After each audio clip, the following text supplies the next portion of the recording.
Hello मेरे प्यारे दोस्तों, कैसे हैं आप लोग। आशा करते हैं कि आप लोग अच्छे होंगे।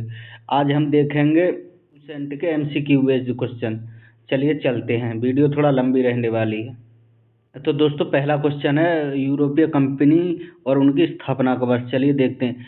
दोस्तों पुर्तगाली ईस्ट इंडिया कंपनी की जो स्थापना हुई थी 1498 में हुई थी, जबकि ब्रिटिश ईस्ट इंडिया कंपनी की स्थापना 1600 में हुई थी, जबकि डच ईस्ट इंडिया कंपनी की स्थापना हुई थी आपकी 1602 में, और जबकि फ्रेंच ईस्ट इंडिया कंपनी की स्थापना हुई थी 1664 में। तो दोस्तों इसका राइट आंसर है आपका ऑप्शन ए। तो दोस्तों अगला तो दोस्तों अगला क्वेश्चन है, चलिए देखते हैं यूरोपीय कंपनी और उनके मुख्यालय से रिलेटेड। तो दोस्तों दूसरा क्वेश्चन है आपका, पुर्तगाली ईस्ट इंडिया कंपनी का मुख्यालय कहाँ पर था। तो इसका राइट आंसर है आपका गोवा में। पुर्तगाली ईस्ट इंडिया कंपनी का मुख्यालय गोवा में था, जबकि ब्रिटिश ईस्ट इंडिया कंपनी का मुख्यालय दोस्तों कोलकाता में था, जबकि डच ईस्ट इंडिया कंपनी का जो मुख्यालय था आपका नेगपट्टनम में, जबकि फ्रेंच ईस्ट इंडिया कंपनी का मुख्यालय पांडिचेरी में था। तो दोस्तों इसका राइट आंसर है आपका ऑप्शन बी। अगला क्वेश्चन है दोस्तों, निम्नलिखित में से किस यूरोपीय व्यापारिक कंपनियों के मध्यकाल में भारत में आगमन हुआ था। तो दोस्तों इसका राइट आंसर होगा आपका ऑप्शन डी। तो दोस्तों इसका राइट आंसर होगा आपका ऑप्शन डी। पुर्तगाली आए थे, अंग्रेज भी आए थे, डच भी आए थे, डेनिश, फ्रेंच, फ्लेट्स और स्वीडन वासी उपयुक्त सभी। और अगला क्वेश्चन है दोस्तों, वह पुर्तगाली कौन था जिसने गोवा पर अधिकार कर लिया था। तो इसका राइट आंसर है दोस्तों अल्फांसो डी अल्बुकर्क। अगला क्वेश्चन है दोस्तों, भारत में ईस्ट इंडिया कंपनी का पहला गवर्नर जनरल कौन था। तो दोस्तों इसका राइट आंसर है आपका ऑप्शन सी, वॉरेन हेस्टिंग्स था। भारत में ईस्ट इंडिया कंपनी का पहला गवर्नर जनरल वॉरेन हेस्टिंग्स था। अगला क्वेश्चन है दोस्तों, निम्नलिखित में से किस यूरोपीय ने भारत में सबसे पहले अपना व्यापार फैलाया और प्रभुत्व जमाया। तो इसका राइट आंसर है दोस्तों ऑप्शन डी आपका, पुर्तगालियों ने। अगला क्वेश्चन है दोस्तों, वर्ष 1498 में वास्को डी गामा भारत में कहाँ पर पहुंचा था। तो इसका राइट आंसर है दोस्तों ऑप्शन बी, कॉलीकट में। वास्को डी गामा कहाँ का रहने वाला था। तो दोस्तों इसका राइट आंसर है आपका ऑप्शन ए, पुर्तगाल का। अगला क्वेश्चन है दोस्तों, वह अंग्रेज जिसने सम्राट जहांगीर के दरबार में आकर भेंट किया था। तो इसका राइट आंसर है दोस्तों ऑप्शन ए, टॉमस रो। अगला है दोस्तों, गोवा दमन द्वीप का उपनिवेशीकरण मूलतः किसने किया था। गोवा और दमन द्वीप का उपनिवेशीकरण दोस्तों इसका राइट आंसर आपका ऑप्शन डी, पुर्तगालियों ने। अगला क्वेश्चन है आपका, अल्बुकर्क ने गोवा को 1510 में किससे जीता था। तो इसका राइट आंसर है आपका ऑप्शन बी, बीजापुर के सुल्तान से। अल्बुकर्क ने गोवा को 1510 में बीजापुर के सुल्तान से जीता था।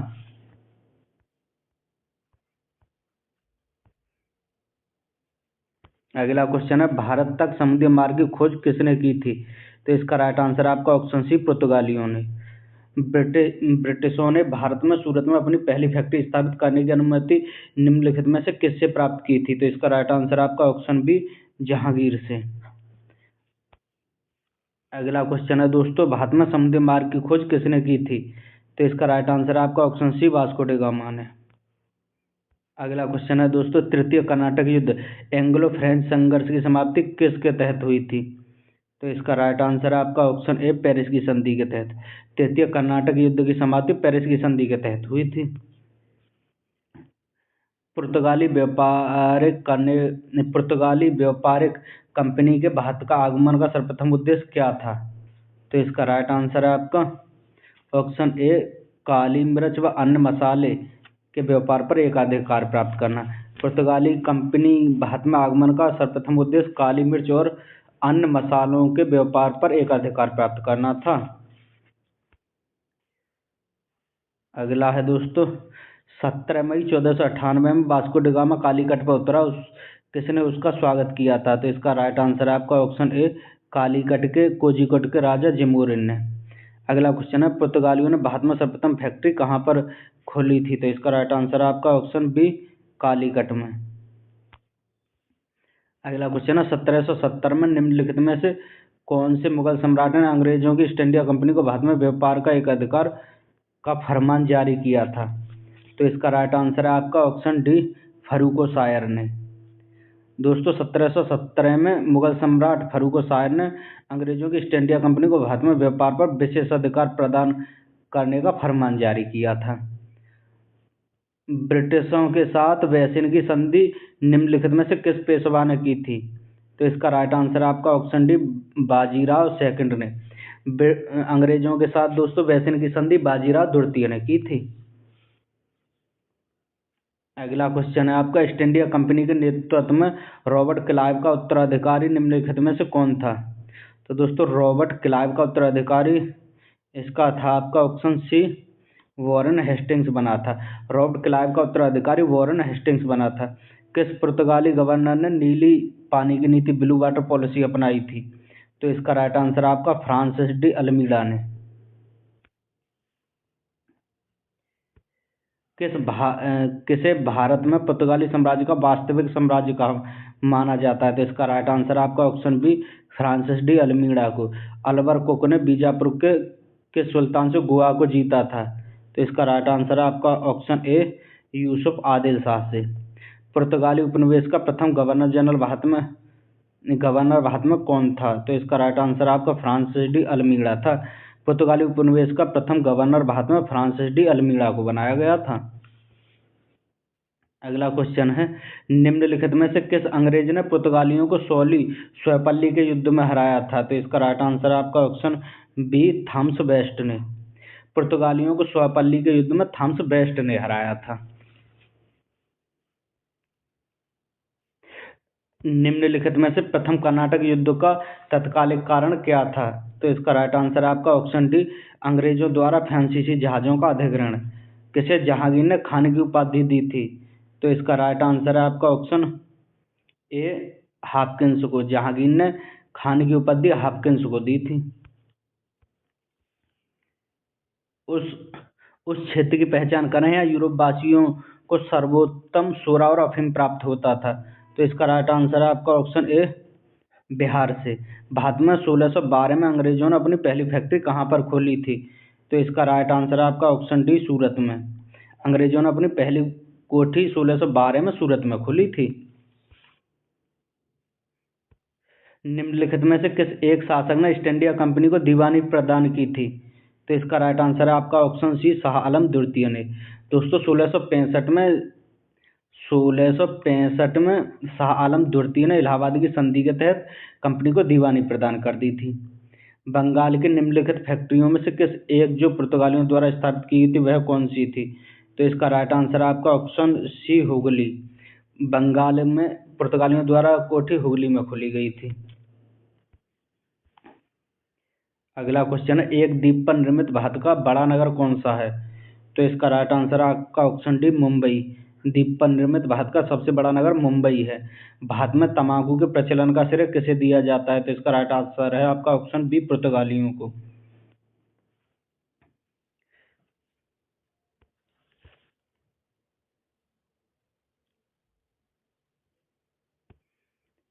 दोस्तों अब ये पहली सूची और दूसरी सूची मिलाने के लिए है, चलिए देखते हैं।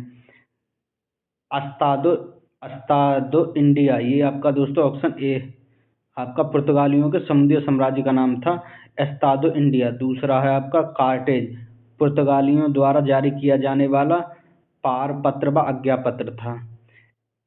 इनक्विजिशन, यह पुर्तगालियों द्वारा स्थापित धार्मिक न्यायाधिकरण था। पोर्टो ग्रांडो या पुर्तगालियों द्वारा चटगांव को दी गई एक संज्ञा थी। तो इसका राइट आंसर आपका ऑप्शन ए। चलिए दोस्तों अगला क्वेश्चन देखते हैं। 18वीं शताब्दी में भारत में लड़े गए युद्धों में निम्नलिखित में से कौन सा कालक्रम सही है? तो दोस्तों इसका राइट आंसर आपका ऑप्शन बी, अंबर युद्ध, प्लासी का युद्ध, बाणीवास का युद्ध और बक्सर का युद्ध। दोस्तों प्लासी का युद्ध 1749 में, बक्सर का युद्ध 1757 में, बाणीवास का युद्ध 1760 में और बक्सर का युद्ध 1764 में लड़ा गया था। अगला क्वेश्चन है दोस्तों, भारत में यूरोपीय शक्तियों के प्रवेश के संबंध में निम्नलिखित में से कौन सा कथन सही नहीं है? तो दोस्तों देखते हैं, चलिए। पुर्तगालियों द्वारा 1599 में गोवा पर कब्जा किया गया था, गलत है दोस्तों। पुर्तगालियों द्वारा 1510 में गोवा पर कब्जा किया गया था। इसका राइट आंसर होगा आपका ऑप्शन ए। अंग्रेजों ने अपना पहला कारखाना दक्षिण भारत के मछलीपट्टनम में खुला था, यह भी ठीक है। पूर्वीय भारत में अंग्रेजी कंपनी ने 1633 में उड़ीसा में पहला कारखाना खोला था, यह भी ठीक है। डुप्लो के नेता में फ्रांसीसियों ने 1746 में मद्रास पर कब्जा किया था, इसका यह भी ठीक है।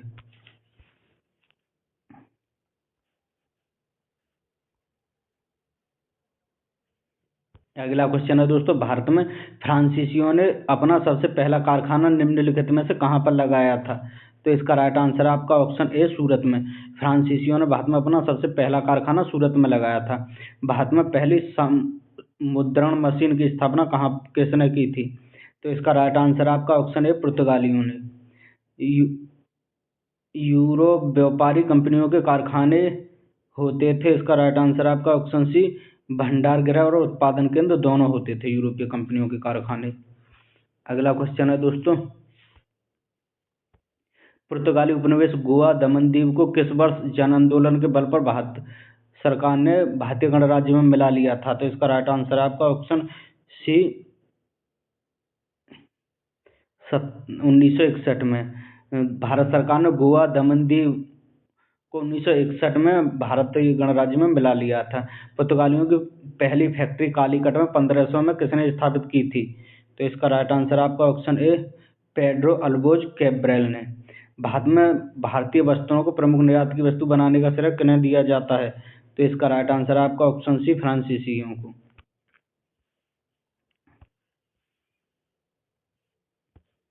डचों को भारतीय व्यापार में अलग करने में कौन सफल रहे थे? तो इसका राइट आंसर है आपका ऑप्शन सी, अंग्रेज।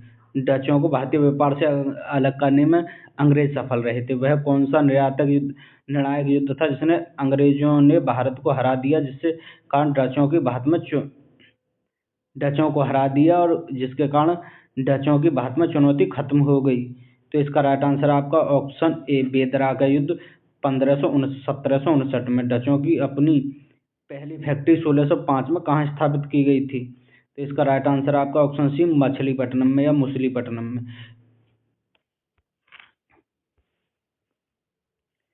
सीकरी और आगरा पहुंचने वाला पहला अंग्रेज व्यापारी कौन था? तो इसका राइट आंसर रावल फिंच था। सीकरी और आगरा पहुंचने वाला पहला अंग्रेजी अधिकारी रावल फिंच था। ब्रिटिश ईस्ट इंडिया कंपनी का गठन किया गया था। इसका राइट आंसर आपका ऑप्शन ए, मर्चेंट डेविसर्स, साहसिक व्यापारियों के नाम से जाने जाने वाले लंदन के कुछ व्यापारियों द्वारा। 31 दिसंबर 1600 को किसने एक रॉयल चार्टर राजकीय आधिकारिक पत्र जारी कर ब्रिटिश ईस्ट इंडिया कंपनी को पूर्वी देशों के साथ व्यापार करने का अधिकार पत्र प्राप्त किया था? तो इसका राइट आंसर आपका ऑप्शन ए, महारानी एलिजाबेथ ने। ब्रिटिश ईस्ट इंडिया कंपनी का प्रथम गवर्नर जनरल कौन था? तो इसका राइट आंसर है आपका ऑप्शन ए, टॉमस स्मिथ था।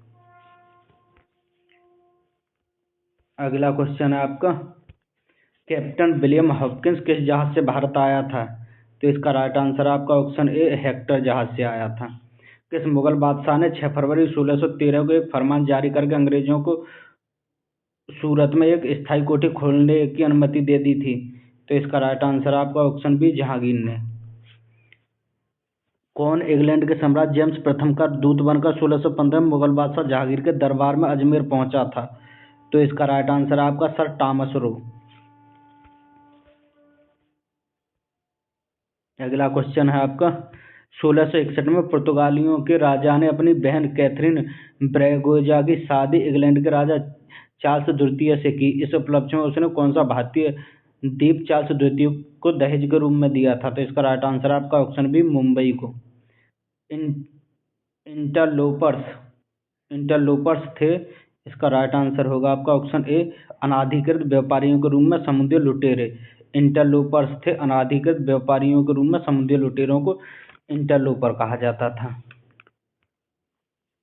1632 में गोलकुंडा के किस सुल्तान ने अंग्रेजों के नाम सोहला फरमान, गोल्डन फरमान जारी किया और 500 पैगोड़ा वार्षिक कर के एवज में उन्हें गोलकुंडा राज्य के बंदरगाहों में स्वतंत्रपूर्वक व्यापार करने की अनुमति दी? तो इसका राइट आंसर है आपका ऑप्शन ए, अब्दुल्ला कुतुब शाह ने। 1639 में अंग्रेज फ्रांसिस डेन ने कहाँ के शासक से मद्रास को पट्टे पर लिया और वहाँ एक किलाबंद कोठी बनवाई थी? तो इसका राइट आंसर है आपका ऑप्शन चंदगिरी के राजा से। 1639 में अंग्रेज फ्रांसिस डे ने चंदगिरी के राजा से मद्रास को पट्टे पर लिया और वहां एक किलेबंद कोठी बनवाई।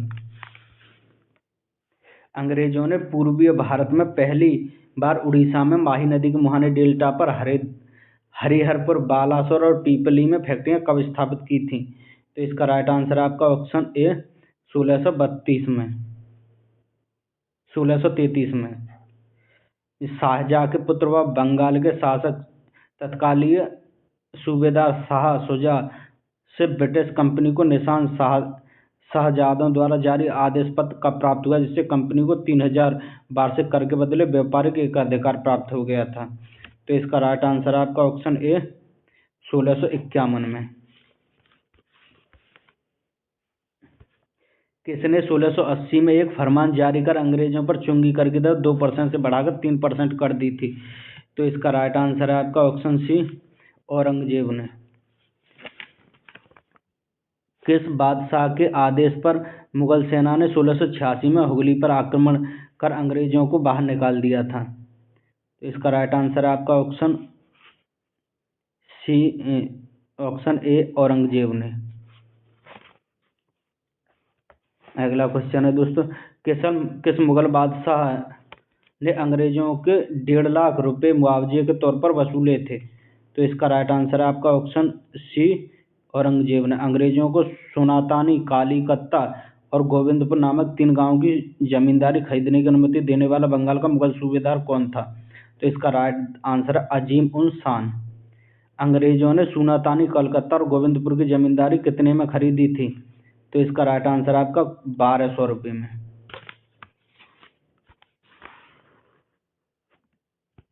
भारत में ब्रिटिश उपनिवेशवाद के दौरान नए शहरों का प्रादुर्भाव हुआ और कलकत्ता, जो अब कोलकाता है, उन प्रथम शहरों में से एक था। निम्न में से कौन से गांव को मिलकर कोलकाता शहर बना था? तो इसका राइट आंसर आपका ऑप्शन ए मेदनपुर, चटगांव और बर्दवान को। अगला क्वेश्चन है, 30 सितंबर 1716 को मुगल बादशाह फर्रुख शाह द्वारा ब्रिटिश ईस्ट इंडिया कंपनी के नाम फरमान जारी करने के संबंध में कौन सा कथन सही है? तो दोस्तों इसका राइट आंसर है आपका ऑप्शन डी उपयुक्त सभी। चलिए देखते हैं।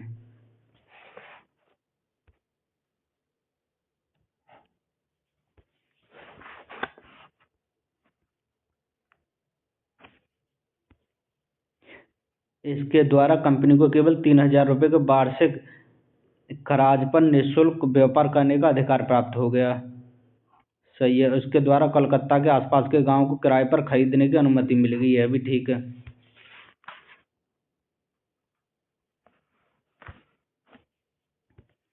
इसके द्वारा बंगाल में शाही मुद्रायण में सिक्का ढालने की अनुमति मिल गई, यह भी ठीक है दोस्तों।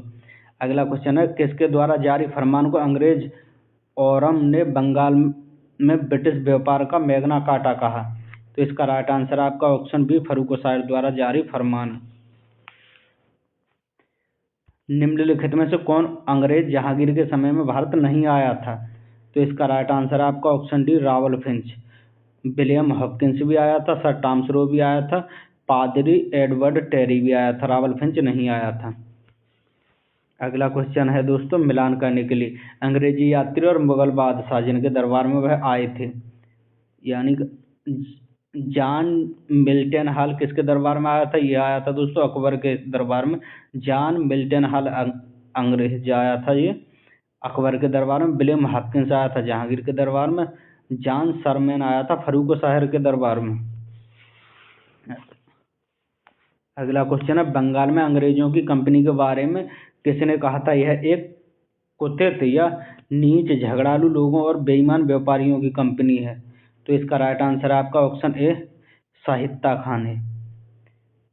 शाहिस्ता खान ने कहा था ईस्ट इंडिया कंपनी के बारे में यह एक कुत्सित, नीच, झगड़ालू लोगों व बेईमान व्यापारियों की कंपनी है।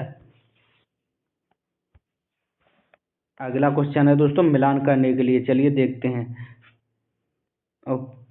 पोर्ट विलियम जो था आपका दोस्तों कोलकाता में स्थित था। पोर्ट गेल्डिया जो था आपका ये पुलिकट में था, जबकि पोर्ट गुस्तावस जो था आपका चिंसोरा में था और पोर्ट लुइस जो था आपका पांडिचेरी में था। तो इसका राइट आंसर है आपका ऑप्शन ए। अगला क्वेश्चन है दोस्तों, फ्रांसिस मार्टिन ने बीजापुर के सुल्तान सिकंदर आदिल शाह के अधीन बालिकोडापुरम में मुगल मुस्लिम सूबेदार शेर खान लोधी से पुदुचेरी नामक एक छोटा सा गांव प्राप्त किया। मार्टिन ने पुदुचेरी का विकास किसके रूप में किया था? तो इसका राइट आंसर है आपका ऑप्शन ए, पुदुचेरी के रूप में। फ्रांसिस डी मार्टिन ने बीजापुर के सुल्तान सिकंदर आदिल शाह के अधीन बालिकुंडपुरम के मुस्लिम सूबेदार शेर खान लोधी से पुदुचेरी नामक एक छोटा सा गांव प्राप्त किया। मार्टिन ने पुदुचेरी का विकास पुडुचेरी के रूप में किया था। फ्रांसीसियों को चंदनगर बस्ती किसने भेंट की थी? तो इसका राइट आंसर आपका ऑप्शन बी, शाइस्ता खान है।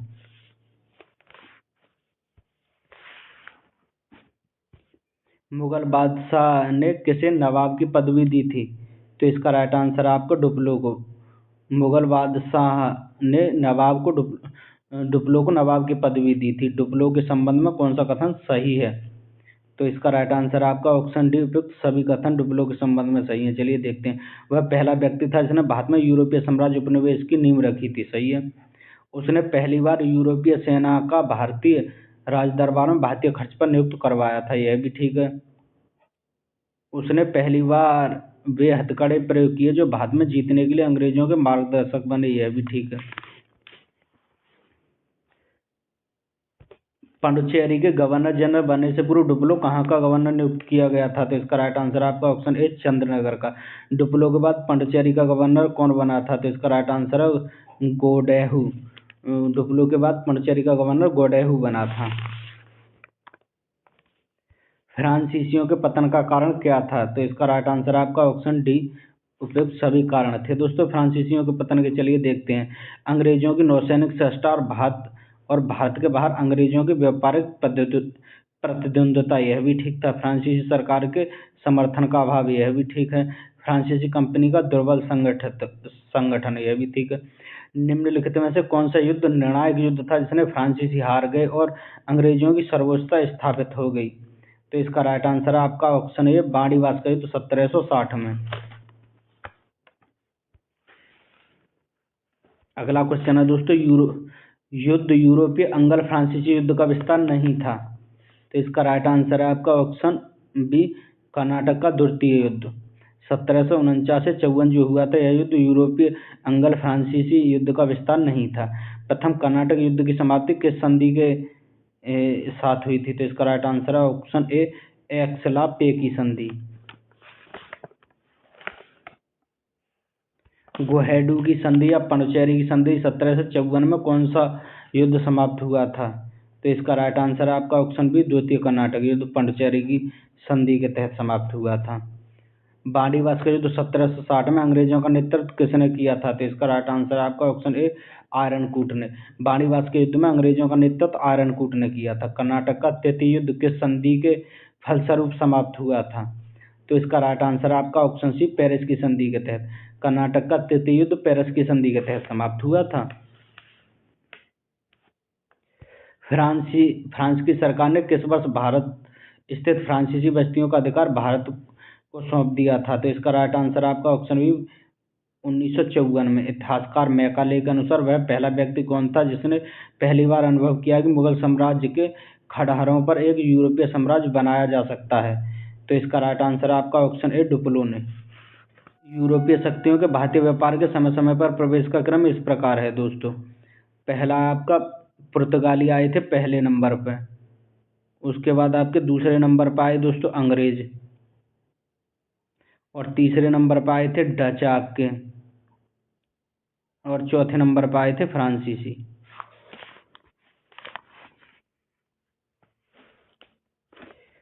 निम्नलिखित यूरोपियों में से कौन सा एक स्वतंत्र पूर्व भारत में व्यापारी के रूप में सबसे अंत में आए थे? तो इसका राइट आंसर आपका ऑप्शन सी, फ्रांसीसी आए थे सबसे अंत में। भारत का बादशाह उस समय कौन था जब ब्रिटेन की ईस्ट इंडिया कंपनी की स्थापना हुई थी? तो उस समय आपका राइट आंसर आपका ऑप्शन सी, अकबर था उस समय बादशाह जब ईस्ट इंडिया कंपनी की स्थापना इंग्लैंड में हुई थी। 17वीं शताब्दी के दौरान दक्षिण भारत में यूरोपीय व्यापारी कंपनी की सफलता की निम्नलिखित में से क्या कारण थे? 17वीं शताब्दी के दौरान दक्षिण भारत में यूरोपीय व्यापारी कंपनी की सफलता के क्या कारण थे? तो इसका राइट आंसर है आपका ऑप्शन ए, दक्षिण भारत में मुगल उदादी तादाद में नहीं थे जितनी उत्तर में थे। यह ठीक है। विजयनगर सम्राट 16वीं शताब्दी के अंत में उखाड़ फेंका गया। दक्षिण में अनेक छोटे और कमजोर राज्य थे। यह भी ठीक है। 15 अगस्त 1947 के बाद भी भारत का कौन सा राज्य पुर्तगालों के अधीन बना रहा था? तो इसका राइट आंसर आपका ऑप्शन ए, गोवा। 15 अगस्त 1947 के बाद भी गोवा पुर्तगालों के अधीन बना रहा। इसे 1961 में आजाद कराया गया था। पांडुचेरी, वर्तमान में पांडुचेरी के संदर्भ में विचार कीजिए कौन सा कथन सही है। तो दोस्तों इसका राइट आंसर आपका ऑप्शन ए, पांडुचेरी पर कब्जा करने वाली पहली यूरोपीय शक्ति फ्रांसीसी थे।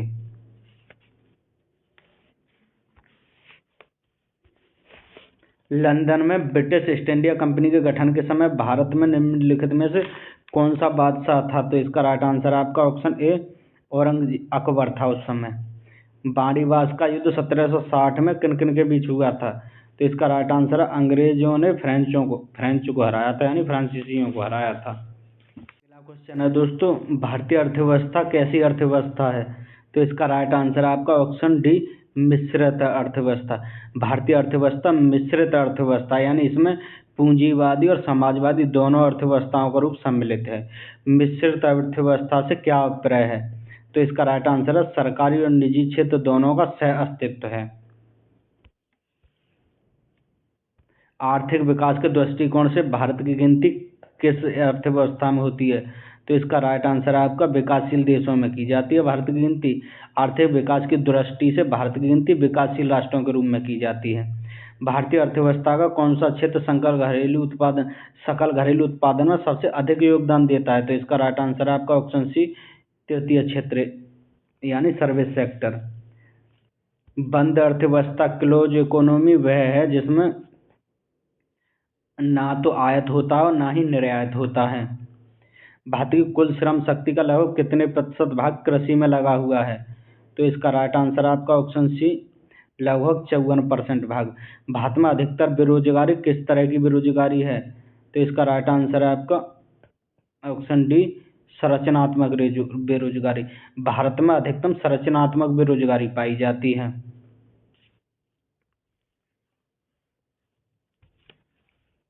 अगला क्वेश्चन है दोस्तों, भारत में बेरोजगारी के आंकड़े एकत्रित व प्रकाशित कौन करता है? तो इसका राइट आंसर है आपका NSSO। भारत में बेरोजगारी किस किस्म की पाई जाती है? तो इसका राइट आंसर आपका ऑप्शन डी, उपयुक्त सभी ग्रामीण अल्प बेरोजगारी, चक्रीय बेरोजगारी और संरचनात्मक बेरोजगारी, उपयुक्त सभी प्रकार की बेरोजगारियां भारत में पाई जाती हैं। कृषि में मूलतः किस प्रकार की बेरोजगारी की प्रधानता देखने को मिलती है? तो इसका राइट आंसर है आपका अदृश्य बेरोजगारी। अगला क्वेश्चन है दोस्तों, कृषि में बेरोजगारी का स्वरूप देखने को मिलता है आपका कृषि में संरचनात्मक बेरोजगारी भी पाई जाती है, मौसमी भी और घर्षणात्मक बेरोजगारी भी। प्रच्छन्न बेरोजगारी का अर्थ क्या है? तो इसका राइट आंसर है आपका ऑप्शन डी, आवश्यकता से अधिक लोगों का कार्य में लगा रहना प्रच्छन्न बेरोजगारी कहलाता है। अगला क्वेश्चन है दोस्तों, भारत में ग्रामीण क्षेत्रों में कौन सी बेरोजगारी सर्वाधिक पाई जाती है? तो इसका राइट आंसर है आपका ऑप्शन सी दोनों, यानी कि मौसमी बेरोजगारी और अदृश्य बेरोजगारी दोनों ग्रामीण क्षेत्रों में पाई जाती हैं। वर्तमान समय में देश के किस प्रकार की बेरोजगारी की समस्या बहुत गंभीर समस्या बनी हुई है? तो इसका राइट आंसर है आपका शिक्षित बेरोजगारी। राष्ट्रीय ग्रामीण विकास संस्था कहाँ पर स्थित है? तो इसका राइट आंसर आपका ऑप्शन बी, हैदराबाद में। राष्ट्रीय ग्रामीण विकास संस्था हैदराबाद में स्थित है।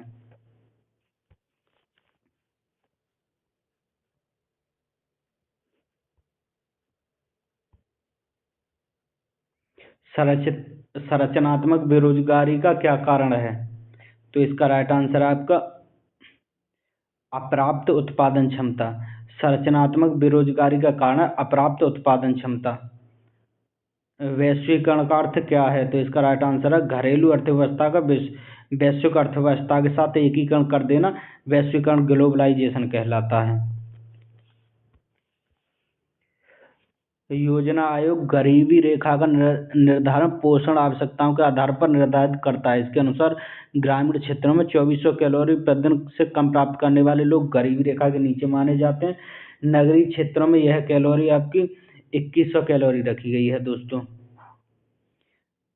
योजना आयोग किसके सर्वेक्षण के आधार पर निर्धारित रेखा से नीचे के लोगों का आकलन करता है? तो इसका राइट आंसर आपका ऑप्शन ए, राष्ट्रीय नमूना सर्वेक्षण संगठन यानी NSSO के आधार पर। राज्य एवं राष्ट्रीय स्तर पर गरीबी का अनुमान लगाने के लिए योजना आयोग किसके सूत्र का प्रयोग करता है? तो इसका राइट आंसर आपका ऑप्शन डी लक्कड़वाला सूत्र का। अंत्योदय कार्यक्रम का उद्देश्य क्या है? तो इसका राइट आंसर गरीबों में सबसे गरीब की मदद करना अंत्योदय कार्यक्रम का उद्देश्य है। कुटीर ज्योति योजना के संबंध में विचार कीजिए। तो इसका राइट आंसर आपका ग्रामीण क्षेत्रों में गरीबी रेखा से नीचे जीवन यापन करने वाले परिवारों को विद्युत आपूर्ति उपलब्ध कराने से। गरीबी रेखा के नीचे जनसंख्या का न्यूनतम प्रतिशत आंकड़ा किस राज्य में है?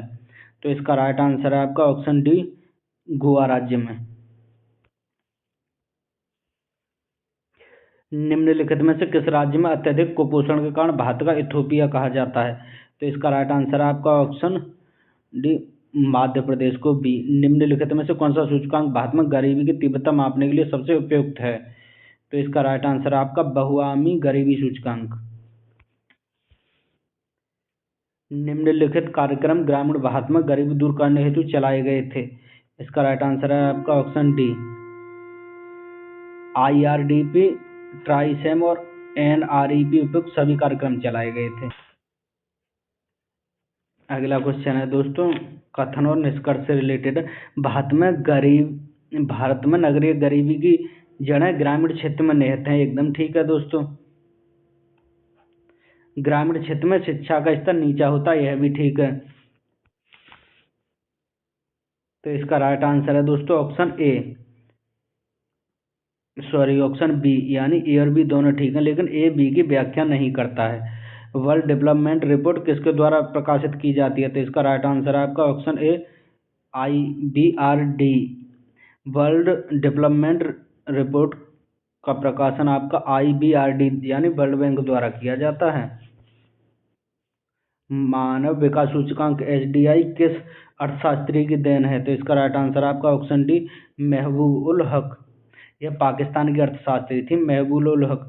निम्नलिखित में से कौन सा मानव विकास सूचकांक का हिस्सा नहीं है? स्वास्थ्य एवं पोषण, ये तो दोस्तों है आपका। प्रति व्यक्ति आय, ये भी है। जन्म के समय जीवन प्रत्याशा, ये भी है। तो इसका राइट आंसर है आपका ऑप्शन डी, सकल नाम निवेश।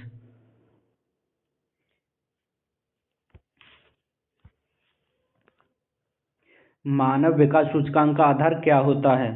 तो इसका राइट आंसर है आपका ऑप्शन सी, स्वास्थ्य, शिक्षा और जीवन स्तर। राज्य स्तरीय मानव विकास रिपोर्ट जारी करने वाला प्रथम राज्य कौन सा है? तो इसका राइट आंसर है आपका ऑप्शन सी, मध्य प्रदेश।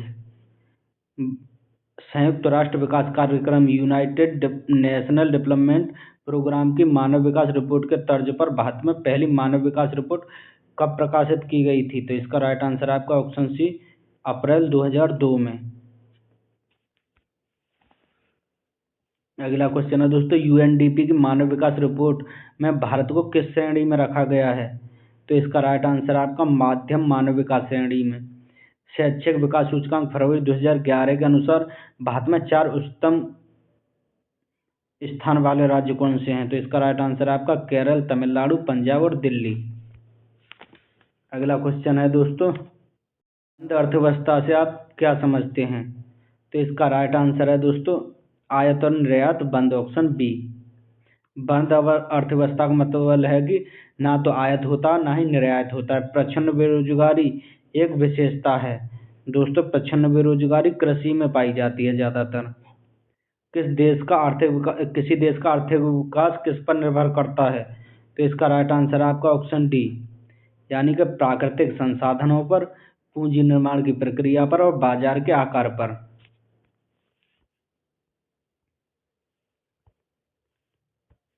भारत में किस राज्य में गरीबों का अत्यधिक प्रतिशत सबसे अधिक है? तो इसका राइट आंसर आपका ऑप्शन बी छत्तीसगढ़ में।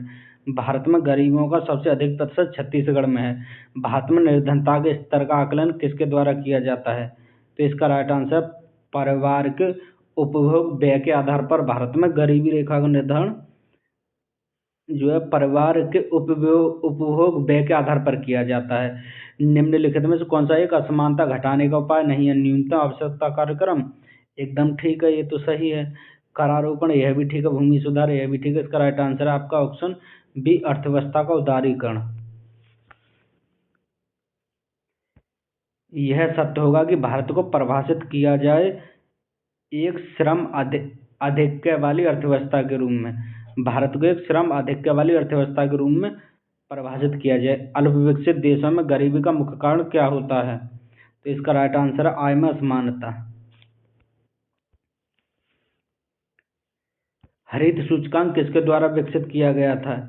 तो इसका राइट आंसर है आपका ऑप्शन बी संयुक्त राष्ट्र पर्यावरण कार्यक्रम द्वारा। निम्नलिखित में से किसके द्वारा भ्रष्टाचार से लड़ाई के लिए नागरिकों की मार्गदर्शिका निकाली गई थी? तो इसका राइट आंसर आपका ऑप्शन सी केंद्रीय सतर्कता आयोग द्वारा।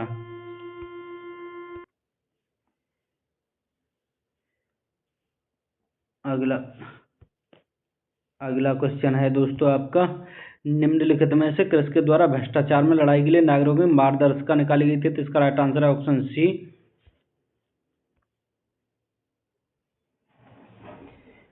अगला है, निम्नलिखित में से कौन सा मानव विकास सूचकांक में शामिल नहीं किया जाता है? जीवन प्रत्याशा यह की जाती है, वास्तविक प्रतिव्यक्तियां यह भी की जाती है, और प्रौढ़ शिक्षा यह भी की जाती है। तो इसका राइट आंसर है ऑप्शन सी आय सामाजिक असमानता को इसमें शामिल नहीं किया जाता है। अगला क्वेश्चन है दोस्तों, भारतीय अर्थव्यवस्था के उदारीकरण का अग्रदूत किसे कहा जाता है? तो इसका राइट आंसर आपका ऑप्शन डी पी चिदम्बर को, सॉरी 47 का है दोस्तों। भारतीय अर्थव्यवस्था का अग्रदूत किसे कहा जाता है? 47 का है आपका। भारतीय अर्थव्यवस्था का अग्रदूत कहा जाता है दोस्तों मनमोहन सिंह को। मानव विकास सूचकांक किसके द्वारा बनाया गया था? तो इसका राइट आंसर है आपका ऑप्शन डी यूएनडीपी द्वारा। ऐसी अर्थव्यवस्था को क्या कहते हैं जिससे विश्व के देशों के साथ कोई संबंध नहीं होता? बृहत्तम अर्थात बंद अर्थव्यवस्था कहा जाता है ऐसी अर्थव्यवस्था को।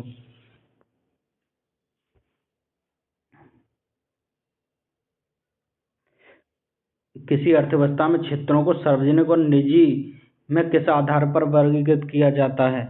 तो इसका राइट आंसर आपका उद्योगों के स्वामित्व के आधार पर, ऑप्शन सी इसका राइट आंसर है। अगला क्वेश्चन है दोस्तों, भीमराव अम्बेडकर और महात्मा गांधी के बाद 1932 में पुनः हस्ताक्षर समझौते का प्रावधान क्या था? तो इसका राइट आंसर आपका ऑप्शन डी हरिजनों के लिए आरक्षण सहित संयुक्त निर्वाचन क्षेत्र। अगला क्वेश्चन दोस्तों मिलान करने के लिए है, चलिए देखते हैं। ये है दोस्तों, मिलान करते हैं आपका। सूरत का विभाजन जो किया गया था दोस्तों 1907 में किया गया था इसका, और सांप्रदायिक निर्वाचन की जो घोषणा की गई थी वो 1932 में की गई थी। और दोस्तों सर्वदलीय सम्मेलन जो पूर्ण स्वराज का संकल्प जो लाया गया था ये 1929 में आया था, और जबकि सार्वजनिक सम्मेलन 1932 में आया था। तो इसका राइट आंसर आपका ऑप्शन बी। चलिए अगला क्वेश्चन देखते हैं। निम्नलिखित में से किस अधिनियम द्वारा भारत के गवर्नर जनरल को अध्यादेश जारी करने की शक्ति प्रदान की गई थी? तो इसका राइट आंसर आपका ऑप्शन बी भारत परिषद अधिनियम 1861 के द्वारा। भारत परिषद अधिनियम 1861 के द्वारा गवर्नर जनरल को अध्यादेश जारी करने की शक्ति प्रदान की गई थी। अगला क्वेश्चन है दोस्तों सम्मिलित करने के लिए, चलिए देखते हैं। यानी अगस्त घोषणा जो हुई थी ये हुई थी दोस्तों मोंटेगू के कार्यकाल में, और अगस्त प्रस्ताव जो आया था ये आया था आपका लॉर्ड लिथांगो के काल में। और जबकि अगस्त घोषणा मोंटेगू के कार्यकाल में, अगस्त प्रस्ताव लॉर्ड लिथांगो के कार्यकाल में, और अगस्त संकल्प जो आया था दोस्तों ये आया था आपका महात्मा गांधी, और प्रत्यक्ष कार्रवाई दिवस जो मनाया थे मोहम्मद अली जिन्ना। तो इसका राइट आंसर आपका ऑप्शन ए। रेगुलेटिंग एक्ट कब पारित किया गया था? तो इसका राइट आंसर आपका ऑप्शन है 1773 में। भारत के गवर्नर जनरल को किस एक्ट के द्वारा अपने समिति के निर्णयों को अस्वीकार करने का अधिकार दिया गया था? तो इसका राइट आंसर आपका 1786 में। भारत के गवर्नर जनरल को 1786 के एक्ट द्वारा अपने निर्णयों को अस्वीकार करने का अधिकार दिया गया था। महारानी विक्टोरिया को भारत की सम्राज्ञी कब घोषित किया गया था? तो इसका राइट आंसर आपका 1858 ऑप्शन डी। चलिए दोस्तों अगला क्वेश्चन देखते हैं। सम्राज्ञी विक्टोरिया ने 1858 की घोषणा में भारतीयों को बहुत सी चीजें दिए जाने का वादा किया था। निम्नलिखित में से कौन सा ब्रिटिश शासन ने पूरा किया था? तो दोस्तों इसका राइट आंसर है आपका ऑप्शन बी। चलिए देखते हैं। देसी रजवाड़ों की यथा स्थिति बनाए रखी जाएगी। माले मिंटो सुधारों का उद्देश्य क्या था? तो इसका राइट आंसर है आपका ऑप्शन ए। पृथक निर्वाचन प्रणाली माले मिंटो 1909 के तहत दी गई थी दोस्तों।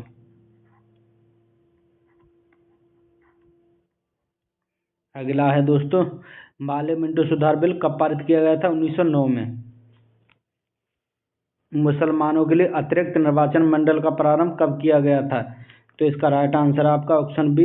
माले मिंटो सुधार 1909 के तहत। 1909 में इंडियन कौंसिल एक्ट में किस बात की व्यवस्था की गई थी? तो इसका राइट आंसर आपका सांप्रदायिक प्रतिनिधित्व की व्यवस्था की गई थी।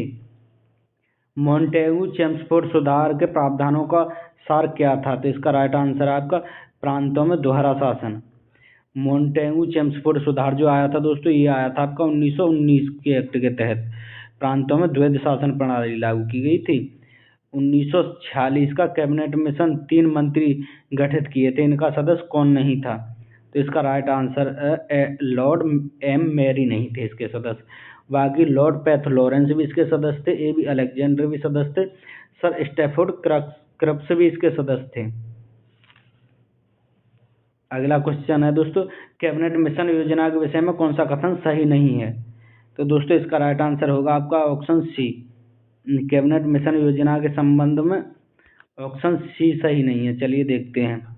प्रांतों का सामूहिकरण इसमें शामिल था दोस्तों। कैबिनेट मिशन में भारतीय सदस्यों वाला एक अंतरिम मंत्रिमंडल, ये भी इसमें शामिल था। संविधान निर्माण का अधिकार, ये भी शामिल था, जबकि पाकिस्तान की स्वीकृति इसमें शामिल नहीं थी। अगला क्वेश्चन है, भारत का संविधान लागू होने तक स्वतंत्रता के पश्चात इसका शासन किसके अंतर्गत चलाया गया था? तो इसका राइट आंसर है भारत सरकार अधिनियम 1935 के तहत। अगला क्वेश्चन है दोस्तों, भारतीयों को वर्ष 1947 में सार्वभौमिक सत्ता सौंपने की परियोजना निम्नलिखित में से किस नाम से जानी जाती है? तो इसका राइट आंसर आपका ऑप्शन सी माउंटबेटन योजना। आप देखते हैं निम्नलिखित में से कौन सा सही नहीं है। माले मिंटो सुधार, सांप्रदायिक निर्वाचन प्रणाली एकदम सही है दोस्तों। भारत सरकार अधिनियम में स्वशासन, यह भी ठीक है दोस्तों। कैबिनेट मिशन, संविधान सभा का गठन, यह भी ठीक है। साइमन कमीशन, भारत का विभाजन, यह गलत है। तो इसका राइट आंसर है आपका ऑप्शन डी। अगला क्वेश्चन है दोस्तों, चलिए मिलान करने के लिए देखते हैं। तो पहले का होगा आपका तीसरा, प्रांतों में द्वैध शासन लागू। भारत सरकार अधिनियम 1935 के तहत किया गया था आपका प्रांतीय स्वसत्ता, यानी कि प्रांतीय स्वसत्ता यानी कि ए। जबकि माले मिंटो सुधार के तहत जो आया था दोस्तों सांप्रदायिक निर्वाचन प्रणाली, भारत सरकार अधिनियम 1861 के तहत आया था आपका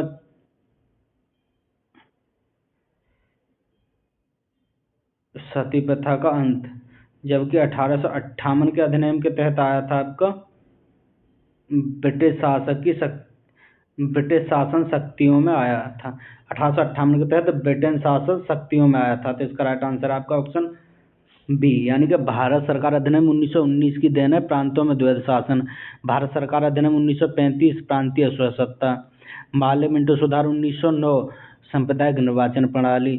भारत सरकार अधिनियम 1861 सती प्रथा का अंत। भारतीय अधिनियम 1858 ब्रिटिश शासन में आया था, जबकि 1829 में हुआ। क्वेश्चन है दोस्तों, अखिल भारतीय संघ स्थापित करने का प्रावधान किसमें किया गया था? तो दोस्तों इसका राइट आंसर आपका ऑप्शन ए भारत सरकार अधिनियम 1935 के तहत अखिल भारतीय संघ स्थापित करने का प्रावधान किया गया था। अगला क्वेश्चन है दोस्तों, निम्नलिखित में से किस अधिनियम ने केंद्र में द्वैध शासन प्रणाली स्थापित की थी? तो इसका राइट आंसर आपका ऑप्शन ए, भारत सरकार अधिनियम 1935 ने। संघीय प्रणाली का पहला प्रयास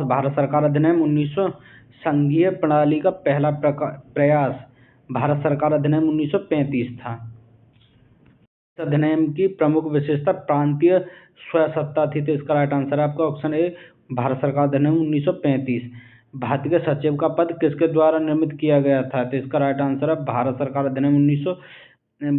अधिनियम 1858 के तहत भारत सचिव पद का सृजन किया गया था। अगला क्वेश्चन है दोस्तों, कार्य का मात्रक क्या है? तो इसका राइट आंसर आपका ऑप्शन ए, जूल। प्रकाश वर्ष किसकी इकाई है? तो इसका राइट आंसर आपका ऑप्शन ए, दूरी। निम्नलिखित में से कौन सा मात्रक जड़त्व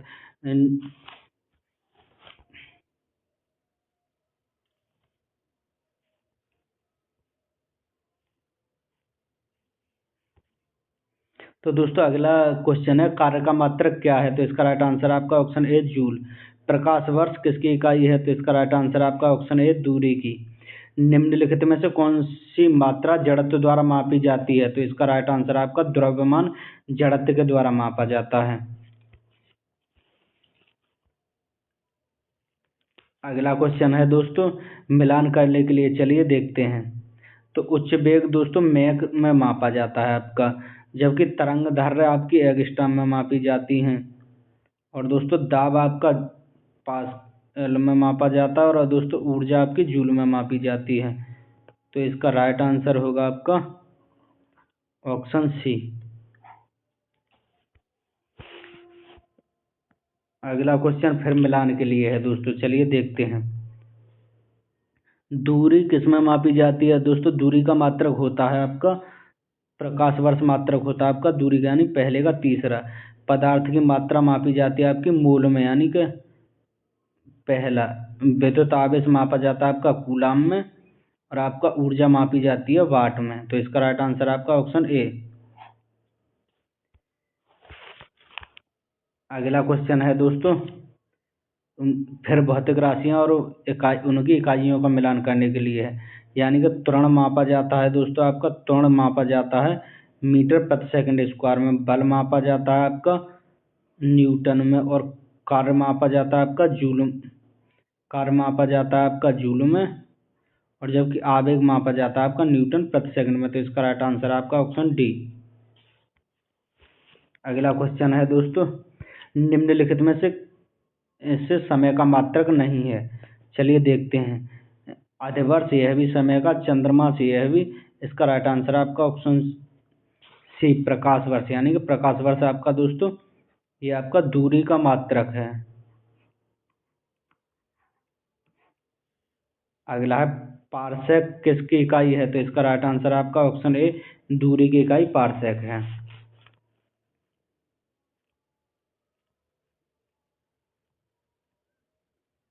अगला क्वेश्चन है दोस्तों, निम्नलिखित में से कौन सा एक सही सम्मिलित नहीं है? डेसिबल ध्वनि की तीव्रता मापता है, एकदम सही है दोस्तों। अश्वशक्ति शक्ति मापता है, यह भी आपका दोस्तों ठीक है। और आपका समुद्र मील नौ संचालन की दूरी मापता, सेल्सियस तापमान मापता नहीं। ल्यूमेन किसका मात्रक है? तो इसका राइट आंसर आपका ज्योति फ्लक्स का मात्रक ल्यूमेन होता है। क्यूरी में क्या मापा जाता है? तो इसका राइट आंसर है दोस्तों ऑप्शन ए, रेडियो सक्रियता क्यूरी में मापी जाती है। पास्कल किसकी इकाई है? तो दोस्तों इसका राइट आंसर आपका दाब की इकाई पास्कल है।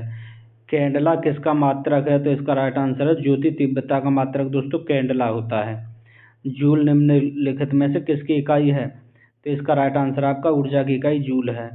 मात्रकों की अंतर्राष्ट्रीय पद्धति कब लागू की गई थी? तो इसका राइट आंसर आपका ऑप्शन बी, 1971 में। हर्ट्ज में क्या मापा जाता है? तो इसका राइट आंसर आपका तरंगों की आवृत्ति हर्ट्ज में मापी जाती है।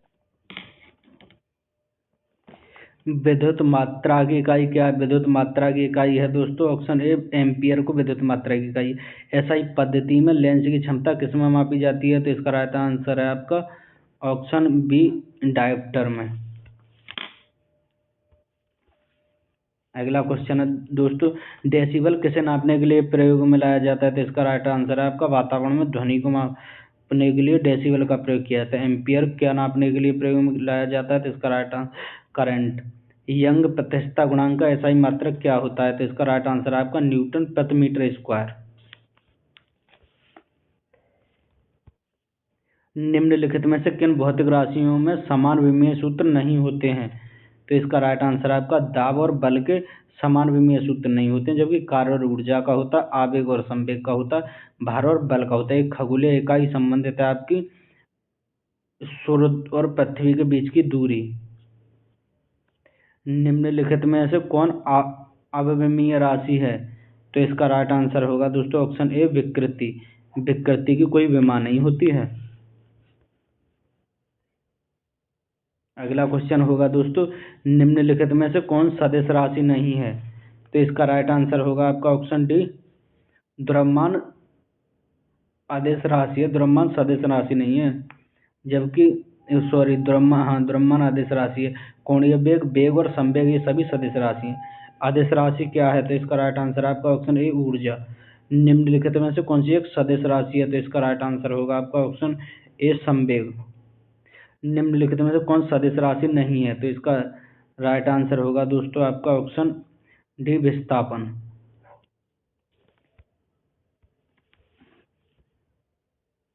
अगला क्वेश्चन है, कौन सी सदिश राशि है? तो इसका राइट आंसर होगा दोस्तों ऑप्शन ए वेग। निम्नलिखित में से कौन सा व्युत्क्रम परिमाण नहीं है? तो इसका राइट आंसर आपका ऑप्शन बी द्रव्यमान। त्वरण ज्ञात करने का सही सूत्र कौन सा है? तो इसका राइट आंसर है दोस्तों ए बराबर यू वी माइनस यू बट्टे टी। त्वरण मापने का सही सूत्र है। पदार्थ के संवेग और वेग के अनुपात में कौन सी भौतिक राशि प्राप्त होती है? तो इसका राइट आंसर है आपका ऑप्शन सी द्रव्यमान प्राप्त होता है। पदार्थ के वेग और संवेग से द्रव्यमान प्राप्त होता है। अगला, प्लांक के आचार में किसका आयाम होता है? तो इसका राइट आंसर आपका ऑप्शन सी कोणीय दूरी का। एक लड़की झूले पर बैठी स्थिति में झूला झूल रही है।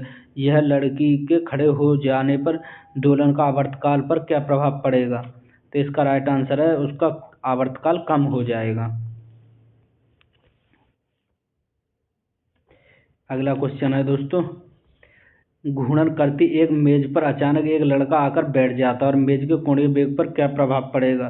तो इसका राइट आंसर आपका उसका आवेग कम हो जाएगा। यदि किसी चलती हुई वस्तु के वेग को दुगुना कर दिया जाए तो उसका तो अगला 36 है दोस्तों, उसका गतिज ऊर्जा 4 गुनी हो जाएगी। किसी पिंड के द्रव्यमान और भार के अंतर को क्या कहते हैं? तो इसका राइट आंसर है आपका द्रव्यमान स्थिर रहता है, जबकि भार, किसी पिंड के द्रव्यमान और भार में अंतर क्या होता है? द्रव्यमान स्थिर रहता है, जबकि भार परिवर्तनीय होता है। किसी भी स्थिति या गति वस्तु की स्थिति या दिशा में तब कोई परिवर्तन नहीं होता जब तक कि कोई बाह्य सक्रिय ना हो। यह आपका ऑप्शन ए न्यूटन के प्रथम नियम के अनुसार है। किसी असंतुलित बल द्वारा किसी पिंड में उत्पन्न त्वरण को बल के अनुक्रमानुपाती होता है। किसी असंतुलित बल द्वारा किसी पिंड में उत्पन्न त्वरण बल के अनुक्रमानुपाती होता है।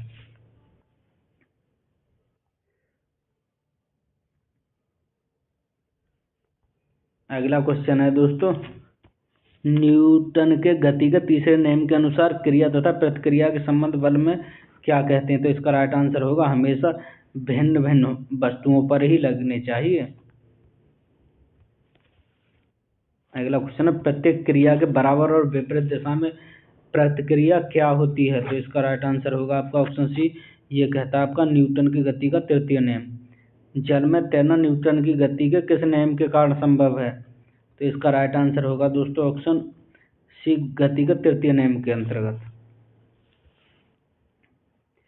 कोई पिंड तब तक ब्राह्म अवस्था में बना रहेगा जब तक कि उसके भावर लगाकर कोई कार्य नहीं करता है। यह कथन किसका है? तो इसका राइट आंसर है आपका न्यूटन का।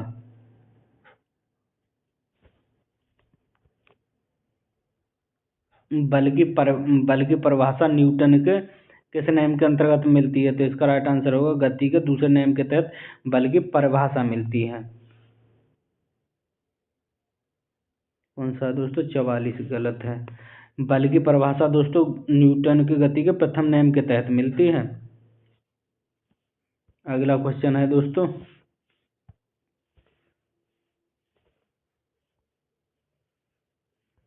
किसी पिंड के उस गुण धर्म को क्या कहते हैं जिससे वह सीधी रेखा में ब्राह्म व एक समान गति से किसी भी परिवर्तन का विरोध करता है?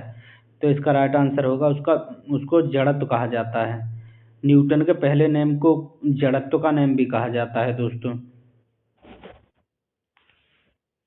अगला क्वेश्चन है, गाड़ी खींचते हुए घोड़ा किस प्रकार के बल के कारण आगे बढ़ता है? तो इसका राइट आंसर होगा पृथ्वी पर घोड़े के।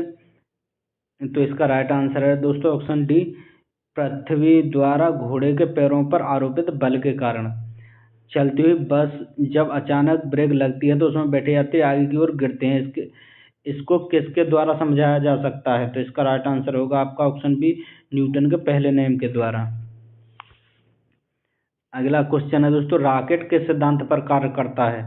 तो इसका राइट आंसर होगा आपका न्यूटन के तृतीय नियम के द्वारा। रॉकेट न्यूटन के तृतीय नियम पर कार्य करता है। अश्व यदि एकात्मक चलना आरंभ कर दे तो अश्वारोही के गिरने की आशंका का क्या कारण रहता है? तो इसका राइट आंसर विश्राम जड़त्व। क्रिकेट का खिलाड़ी तेजी से आती हुई बॉल को क्यों अपने हाथ को पीछे खींचकर पकड़ता है? तो इसका राइट आंसर है ऑप्शन ए, बल विश्राम की स्थिति में आ सकती। बॉल जो है विश्राम की स्थिति में। तो दोस्तों पहला क्वेश्चन है, भूगोल का जनक किसे कहा जाता है? तो इसका राइट आंसर आपका हेकेटियस को। भूगोल का जनक हेकेटियस को कहा जाता है। भूगोल को एक अलग अध्ययन शास्त्र के रूप में परिभाषित करने का श्रेय किसे दिया जाता है? तो इसका राइट आंसर आपका एरिस्टोथेनीज को दिया जाता है।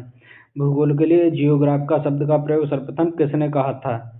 तो इसका राइट आंसर आपका ऑप्शन सी, एरिस्टोथेनीज ने। अगला क्वेश्चन है दोस्तों, जियोग्राफी के शाब्दिक अर्थ के आधार पर भूगोल की परिभाषा किसके द्वारा दी गई थी? तो दी गई है वह है आपकी, भूगोल वह विज्ञान है जो पृथ्वी के धरातल का अध्ययन करता है। अगला, भूगोल पृथ्वी को केंद्र मानकर अध्ययन करने वाला विद्वान किसे माना जाता है? तो इसका राइट आंसर आपका ऑप्शन सी, वारेनियस को। अगला क्वेश्चन है, भूगोल भूतल का अध्ययन है, यह किसने कहा था? तो इसका राइट आंसर आपका कांट ने कहा था। भौगोलिक विचारधाराओं में नवनयतवाद की विचारधारा का प्रवर्तक कौन थे? तो इसका राइट आंसर है ऑप्शन बी, ग्रिफिथ टेलर थे। वर्तमान भूत की कुंजी यह कथन वर्तमान भूत की कुंजी का कथन किस विद्वान का है? तो राइट आंसर आपका जेम्स हटन का। स्थल स्वरूप संरचना प्रक्रम अवस्था का प्रतिफल होता है, यह किसका कथन है? तो इसका राइट आंसर है ऑप्शन बी, WF डेविस का।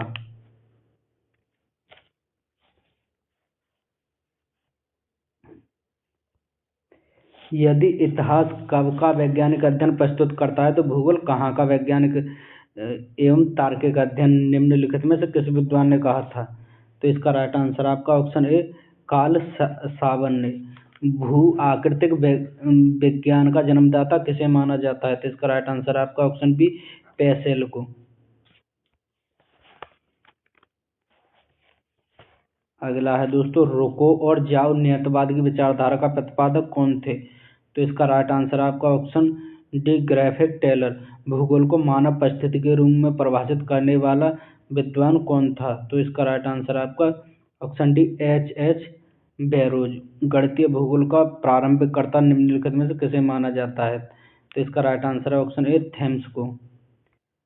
क्योंकि मानव पृथ्वी पर निवास करता है तथा पृथ्वी पर निर्भर रहता है, यह कथन किसका है?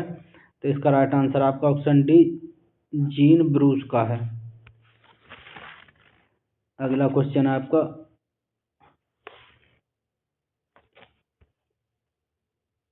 क्योंकि मानव पृथ्वी क्षेत्रीय भूगोल का पिता निम्नलिखित में से किस भूगोल प्रेता को माना जाता है? तो इसका राइट आंसर आपका ऑप्शन ए कार्ल रिटर को। मानव भूगोल का संस्थापक निम्नलिखित में से किसको माना जाता है? तो इसका राइट आंसर है ऑप्शन सी कार्ल रिटर को। मानव भूगोल अस्थायी पृथ्वी व चंचल मानव के पारस्परिक परिवर्तनशीलता संबंधों का अध्ययन है। यह किसने कहा था? तो इसका राइट आंसर आपका ऑप्शन सी कू शैम्पुल ने कहा था दोस्तों। अगला क्वेश्चन है दोस्तों, सौर प्रणाली की खोज किसने की थी? तो इसका राइट आंसर आपका ऑप्शन सी कोपरनिकस ने की थी सौर प्रणाली की खोज। सूर्य के चारों ओर घूमने वाले खगोलीय पिंडों को क्या कहा जाता है? तो इसका राइट आंसर है आपका ऑप्शन, सूर्य के चारों ओर घूमने वाले खगोलीय पिंडों को ग्रह कहा जाता है। किसी ग्रह के चारों ओर परिक्रमा करने वाले छोटे छोटे आकाशीय पिंडों को क्या कहा जाता है? तो इसका राइट आंसर होगा आपका ऑप्शन बी उपग्रह कहा जाता है। ग्रहों की गति के नियम किसने प्रतिपादित किए थे? तो इसका राइट आंसर है ऑप्शन बी केपलर ने। ग्रहों की गति के नियम केपलर ने प्रतिपादित किए थे। सौरमंडल में कुल कितने ग्रह हैं? तो इसका राइट आंसर आपका ऑप्शन ए 8 ग्रह हैं सौरमंडल में कुल।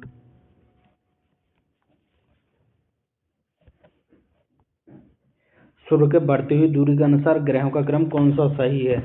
तो इसका राइट आंसर है दोस्तों ऑप्शन ए। पहले नंबर पर बुध आता है, फिर शुक्र, फिर पृथ्वी, फिर मंगल। पृथ्वी से बढ़ती हुई दूरी के अनुसार ग्रहों का क्रम में कौन सा सही है? तो इसका राइट आंसर है ऑप्शन बी शुक्र, मंगल, बुध और बृहस्पति।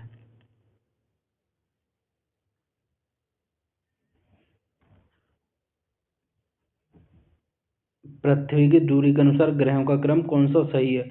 शुक्र, मंगल, बुध और बृहस्पति सही है दोस्तों। आकार के अनुसार सौरमंडल में ग्रहों का अवरोही क्रम कौन सा है, यानी कि बड़े से छोटा दोस्तों? तो इसका राइट आंसर आपका ऑप्शन ए बृहस्पति होगा। शनि आएगा, अरुण आएगा, फिर वरुण, फिर पृथ्वी, फिर शुक्र, फिर मंगल एवं फिर आएगा बुध। अगला दोस्तों, निम्नलिखित में से कौन सा सौरमंडल का भाग नहीं है? तो इसका राइट आंसर होगा दोस्तों ऑप्शन डी नीहारिका। सौरमंडल का भाग नीहारिकाओं को नहीं माना जाता है। अगला क्वेश्चन है, सूर्य के चारों ओर चक्कर लगाने वाले ग्रहों का वेग होता है आपका अधिकतम होता है, जबकि सूर्य के समीप होता है। अंतरिक्ष में कुल कितने तारामंडल हैं? तो इसका राइट आंसर है आपका ऑप्शन सी 89। निक्स ओलंपिया कोलंबस पर्वत किस ग्रह पर अवस्थित है? तो इसका राइट आंसर आपका ऑप्शन डी मंगल ग्रह पर। पार्थिव ग्रहों की संख्या कितनी है? तो इसका राइट आंसर होगा ऑप्शन बी 4 है दोस्तों पार्थिव ग्रहों की संख्या। अगला क्वेश्चन है, निम्नलिखित में से कौन सा एक पार्थिव ग्रह नहीं है? पार्थिव ग्रह का मतलब है दोस्तों आंतरिक ग्रह। बुध, शुक्र, मंगल उपयुक्त हैं, लेकिन डी यानी शनि नहीं है। बाह्य ग्रह व बृहस्पति ग्रहों की संख्या कितनी है? तो इसका राइट आंसर आपका ऑप्शन सी 4। अगला क्वेश्चन है दोस्तों, बृहस्पति सदस्य ग्रहों को सम्मिलित नहीं करता। शनि को करता, अरुण को करता, वरुण को करता दोस्तों, मंगल को नहीं करता है। किन दो ग्रहों को छोड़कर शेष सभी ग्रह सूर्य के चारों ओर वामाव्रत घूमते हैं? तो इसका राइट आंसर होगा दोस्तों वरुण और शुक्र। इसका राइट आंसर होगा दोस्तों ऑप्शन डी शुक्र और अरुण नहीं घूमते हैं, बाकी सभी घूमते हैं।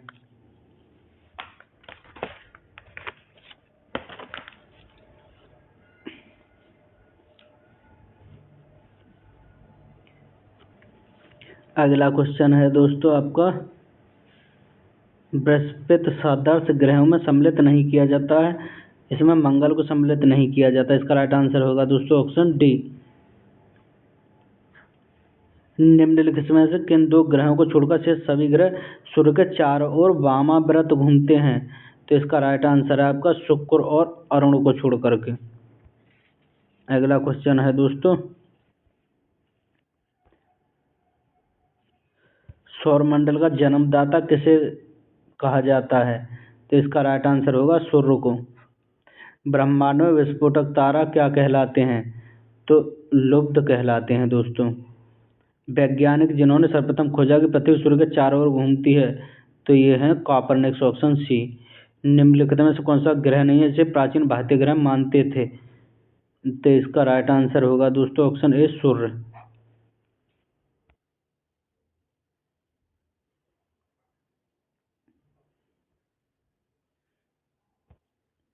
सूर्य के संगठन में सहायक गैसें कौन सी हैं?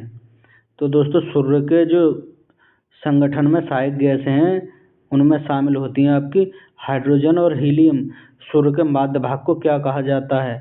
तो इसका राइट आंसर होगा आपका ऑप्शन बी, प्रकाश मंडल। सूर्य के ऊपर के भाग को क्या कहा जाता है? तो दोस्तों इसका राइट आंसर है आपका ऑप्शन सी, वर्णमंडल कहा जाता है सूर्य के ऊपरी भाग को। अगला क्वेश्चन होगा दोस्तों आपका, सूर्य सदैव पूरब में निकलता है क्योंकि पृथ्वी पश्चिम से पूरब की ओर घूमती है।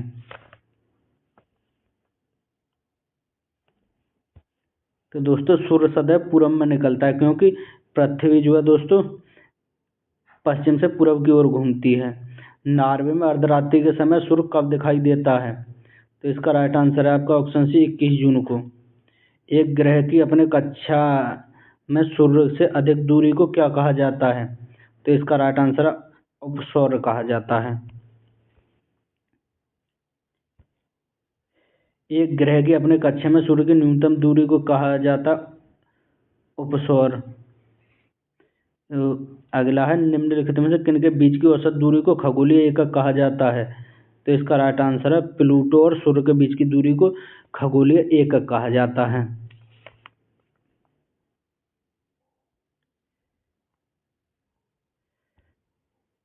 तो दोस्तों अगला क्वेश्चन है मध्यरात्रि सूर्य का अर्थ क्या है? तो इसका राइट आंसर होगा आपका ऑप्शन डी, सूर्य का ध्रुवीय वृत्त के दर तक चमकना, यानी मध्यरात्रि में सूर्य का अर्थ है सूर्य का ध्रुवीय वृत्त के देर तक चमकना। अगला, मध्यरात्रि का सूर्य किस क्षेत्र में दिखाई देता है? तो इसका राइट आंसर है आर्कटिक क्षेत्र में, ऑप्शन सी। अगला है, सूर्य का काला धब्बा क्या है? तो इसका राइट आंसर होगा दोस्तों ऑप्शन सी, धब्बे के वह स्थान जो प्रकाश उत्सर्जन करने में असमर्थ हैं। सूर्य के रासायनिक मिश्रण में हाइड्रोजन का प्रतिशत कितना होता है? तो इसका राइट आंसर है ऑप्शन ए, 71%। निम्नलिखित में से कौन सा एक तारा है? तो इसका राइट आंसर है दोस्तों ऑप्शन डी, सूर्य एक तारा है जो कि चमकता है।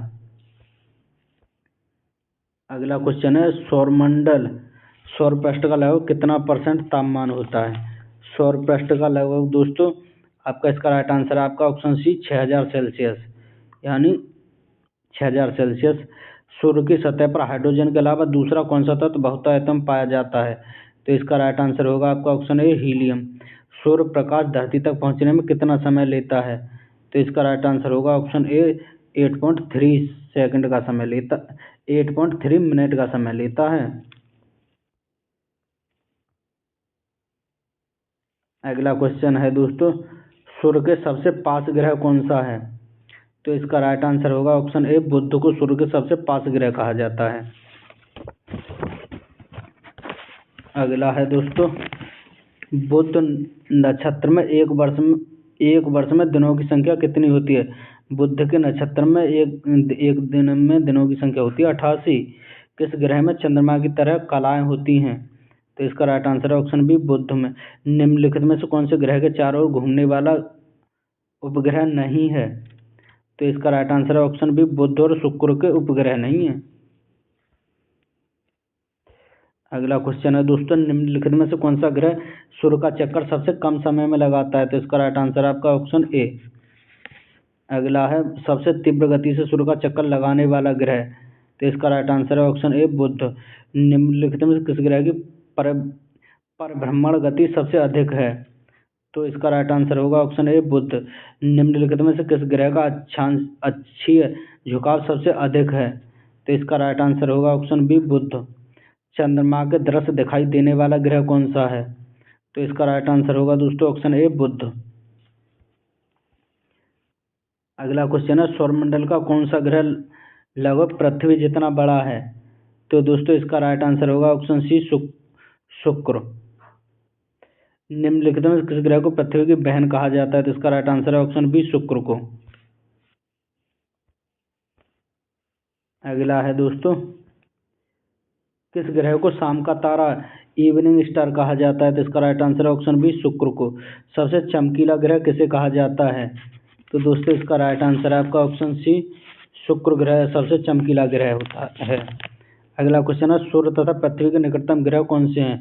दोस्तों सूर्य के सबसे निकटतम ग्रह बुध और पृथ्वी के सबसे निकटतम ग्रह शुक्र है। यूरोपवासी किस ग्रह की पूजा देवी के रूप में करते हैं? तो इसका राइट आंसर है आपका शुक्र की। अगला क्वेश्चन है, सौरमंडल का सबसे गर्म ग्रह किसे माना जाता है? तो इसका राइट आंसर है आपका ऑप्शन सी, शुक्र को। पृथ्वी में सबसे निकटतम ग्रह कौन सा है? तो इसका राइट आंसर है ऑप्शन ए, शुक्र।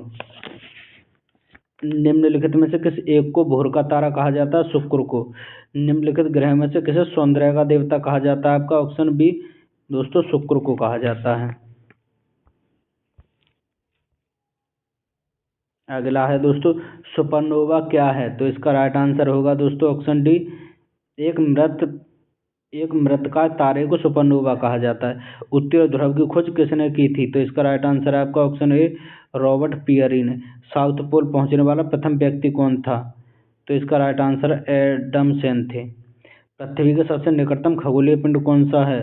तो इसका राइट आंसर होगा आपका चंद्रमा। पृथ्वी के सबसे निकटतम खगोलीय पिंड चंद्रमा है। अगला क्वेश्चन है आपका, पृथ्वी की आकृति व सर्वोत्तम ढंग से किस शब्द से स्पष्ट की जा सकती है? तो इसका राइट आंसर होगा ऑप्शन डी, लक्षब गोलाभ से। पृथ्वी सूर्य के परतः अपनी कक्षा में लगभग किस गति से चक्कर लगाती है? पृथ्वी सूर्य के परतः अपनी कक्षा में लगभग किस पृथ्वी सूर्य के परतः अपनी कक्षा में लगभग किस गति से चक्कर लगाती है? तो इसका राइट आंसर है 1 अंश प्रतिदिन। सूर्य के चारों ओर पृथ्वी के परिभ्रमण की चाल क्या है? तो इसका राइट आंसर है आपका ऑप्शन बी, अधिकतम होती है, जबकि सूर्य के चक्कर के निकटतम होती है। सूर्य के चारों ओर पृथ्वी के परिभ्रमण की चाल अधिकतम होती है, जबकि पृथ्वी सूर्य के निकटतम होती है। पृथ्वी के भ्रमण की गति क्या है? तो इसका राइट आंसर होगा दोस्तों ऑप्शन ए, 27 किमी प्रति मिनट होती है। अब इसके बाद दोस्तों देखते हैं, भूमध्य रेखा पर पृथ्वी का व्यास लगभग कितना है? तो इसका राइट आंसर है आपका ऑप्शन सी, 12,800 किमी।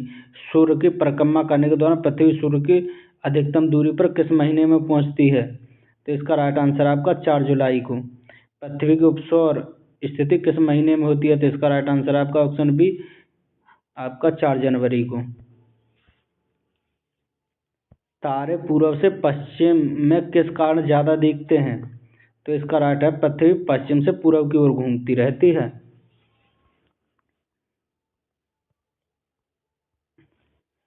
अगला क्वेश्चन है दोस्तों, गोलार्ध पृथ्वी ध्रुवों पर चपटी होती है, यह किस तथ्य से स्पष्ट होता है? तो इसका राइट आंसर है आपका ऑप्शन ए, पृथ्वी का भार ध्रुवों पर सर्वाधिक तथा विषुवत रेखा पर न्यूनतम है। पृथ्वी अपने अक्षय पर घूमती है दोस्तों पश्चिम से पूर्व की ओर। आकार की दृष्टि से सौरमंडल में पृथ्वी का कौन सा स्थान है? तो इसका राइट आंसर है आपका 5वां। आकार की दृष्टि से पृथ्वी का 5वां स्थान है। किस ग्रह को लाल ग्रह भी कहा जाता है? तो इसका राइट आंसर होगा आपका ऑप्शन सी, मंगल ग्रह को लाल ग्रह भी कहा जाता है। अगला है दोस्तों, पृथ्वी स्थित है शुक्र और मंगल के मध्य, और किस दिन पृथ्वी सूर्य के सबसे निकटतम होती है? तो इसका राइट आंसर होगा दोस्तों आपका 74 का राइट आंसर होगा आपका ऑप्शन डी, 3 जनवरी को। पृथ्वी सूर्य के सबसे निकटतम 3 जनवरी को रहती है। पृथ्वी सूर्य से अपनी अधिकतम दूरी कब बनाती है? तो इसका राइट आंसर है आपका डी, 4 जुलाई को। पृथ्वी सूर्य के इर्द गिर्द परिक्रमा करती है लगभग 365 दिन, 365.25 डे में। इसका राइट आंसर है आपका बी। पृथ्वी का प्राकृतिक उपग्रह क्या है? तो इसका राइट आंसर है आपका चंद्रमा। दिन और रात होने का कारण क्या है? तो इसका राइट आंसर है पृथ्वी का अपने अक्षय पर घूर्णन। दिन और रात होने का कारण पृथ्वी का अपने अक्षय पर घूर्णन है, जबकि सूर्य के चारों ओर का परिभ्रमण ये ऋतु परिवर्तन का कारण बनता है दोस्तों। सूर्य के अतिरिक्त निकटतम सितारे के प्रकाश पृथ्वी तक पहुंचते हैं आपके। इसका राइट आंसर होगा आपका ऑप्शन सी, 4.2 वर्ष में। सूर्य के अतिरिक्त निकटतम सितारे का प्रकाश पृथ्वी पर पहुंचता है 4.2 वर्ष में सूर्य से पृथ्वी की दूरी लगभग कितनी है? तो इसका राइट आंसर है 149.6 मिलियन किमी है दोस्तों। अगला क्वेश्चन है, अपने अक्षय पर पृथ्वी का एक चक्कर कितने समय में पूरा कर लेती है? तो इसका राइट आंसर होगा आपका ऑप्शन बी 23 घंटा 56 मिनट 4 सेकंड में। पृथ्वी अपने अक्षय पर एक चक्कर पूरा करने में 23 घंटे 56 मिनट 4 सेकंड का समय लेती है। पृथ्वी पर दिन और रात की अवधि समान होती है आपकी दोस्तों, ऑप्शन बी भूमध्य रेखा पर।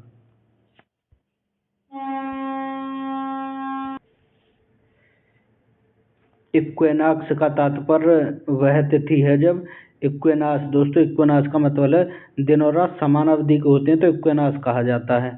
जब दिन और रात समान अवधि के होते हैं तो इसका राइट आंसर आपका ऑप्शन ए। दक्षिणी गोलार्ध में सबसे लंबा दिन कब होता है? तो इसका राइट आंसर है दोस्तों ऑप्शन डी 22 दिसंबर को। भू कक्ष तल पर भू अक्ष का झुकाव कितना है? तो इसका राइट आंसर आपका 66.5।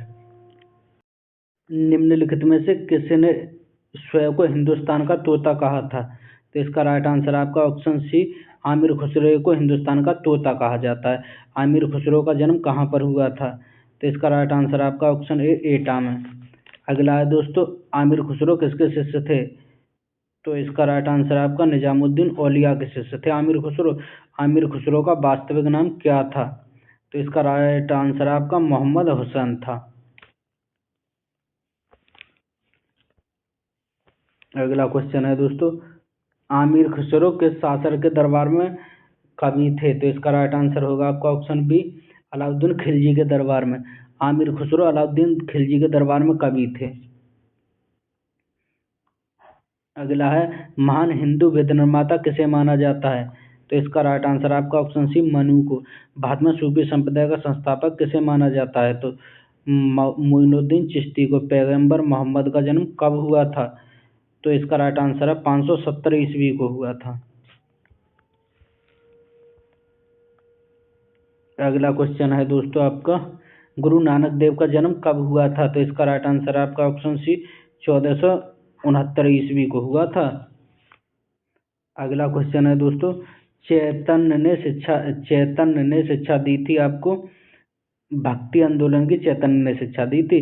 गुरु नानक देव का शिष्य लहकना आगे चलकर किस नाम से प्रसिद्ध हुआ था? तो इसका राइट आंसर है ऑप्शन बी अंगद के नाम से। त्यागराज कौन थे? तो इसका राइट आंसर है ऑप्शन सी संगीतज्ञ थे। संगीत की दुनिया में सितार के जादूगर के नाम से किसे जाना जाता है? तो इसका राइट आंसर है आपका रहीम सेन को। गुरु नानक का वास्तविक नाम क्या था?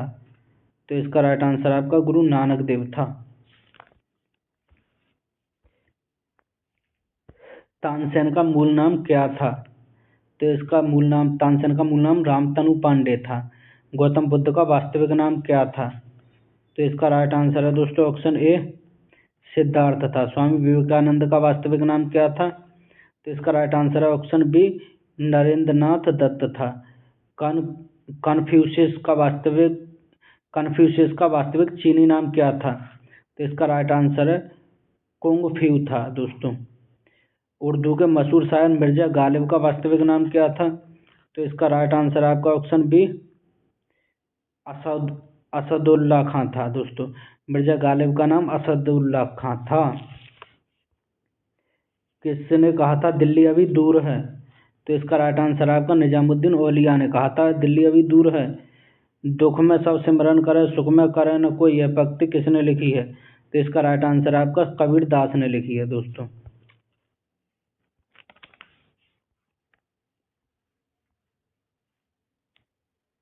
अगला क्वेश्चन है, कर्मो बाधे कास्ते माँ फलेशु कदाचना किस ग्रंथ की उपयुक्त करती है? तो दोस्तों इसका राइट आंसर है आपका ऑप्शन सी यानी ऑप्शन ए कर्मो वायो कदास्ते माँ फलुके कदाचिता किस ग्रंथ की पंक्ति है? तो यह है दोस्तों भागवत गीता की।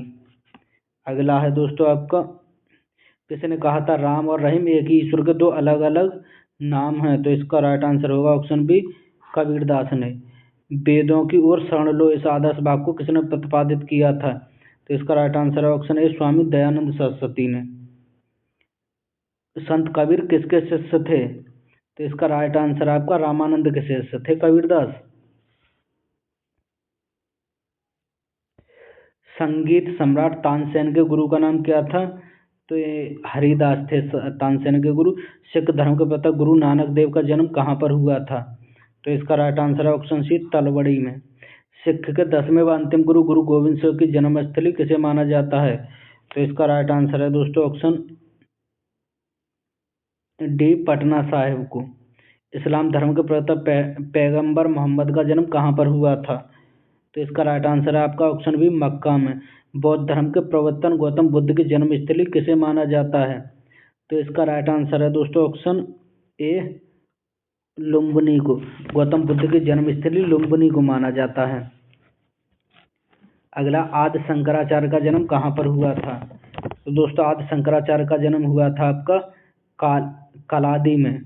कौन सा स्थान गौतम बुद्ध से संबंधित नहीं है? सारनाथ, बोधगया, कुशीनगर है, जबकि पावापुरी नहीं है। अगला महात्मा बुद्ध ने अपना प्रथम धर्मचक्र प्रवर्तन किस स्थान पर दिया था? तो इसका राइट आंसर है सारनाथ में। ईसा मसीह का जन्म कहाँ पर हुआ था? तो इसका राइट आंसर है ऑप्शन बी बेथलहम में हुआ था। मगह नामक स्थान किस महापुरुष से संबंधित है? तो इसका राइट आंसर आपका कबीरदास थे। महावीर स्वामी का जन्म कहाँ पर हुआ था? कुंडलग्राम में हुआ था। महात्मा बुद्ध का महापरिनिर्वाण कहाँ पर हुआ था? तो इसका राइट आंसर आपका कुशीनगर में। गौतम बुद्ध को ज्ञान प्राप्ति कहाँ पर हुई थी? तो इसका राइट आंसर आपका ऑप्शन सी बोधगया बिहार में। चैतन्य महाप्रभु का जन्म स्थान कहाँ पर है? तो इसका राइट आंसर है नडिया में। चैतन्य महाप्रभु का जन्म स्थान नडिया को माना जाता है। अगला है दोस्तों बुद्ध के जीवन की किस घटना को महापरिनिष्क्रमण के रूप में जाना जाता है? तो इसका राइट आंसर आपका ऑप्शन सी उनका गृह त्याग को।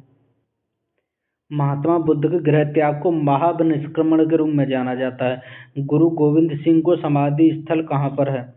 तो गुरु गोविंद सिंह का समाधि स्थल नांदेड़ में है दोस्तों। महावीर जैन की मृत्यु किस नगर में हुई थी? तो इसका राइट आंसर आपका ऑप्शन सी पावापुरी में।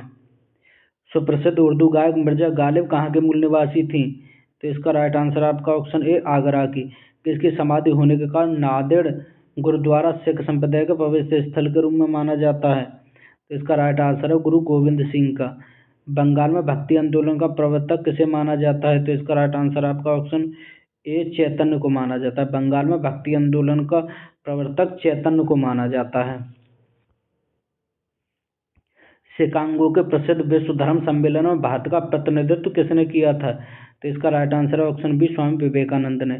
भारतीय पुनर्जागरण आंदोलन के पिता किसे माना जाता है? तो राजाराम मोहन राय को। Option C. कलराज हस्तिपाल के महल में मृत्यु हुई थी किसकी? कलराज सत्यपाल के महल में किसकी मृत्यु हुई थी? तो इसका राइट आंसर आपका महावीर स्वामी की। अगला क्वेश्चन है दोस्तों संगीत व ध्रुपद गायकी तानसेन को कट भरण अविलास की उपाधि किसने दी थी? तो इसका राइट आंसर आपका अकबर ने। तानसेन को दोस्तों कटाविलास की उपाधि कटभरण अविलास की उपाधि अकबर ने दी थी। स्वामी विवेकानंद को विवेकानंद की उपाधि किसने दी थी? तो इसका राइट आंसर आपका ऑप्शन है महाराजा खेतड़ी ने।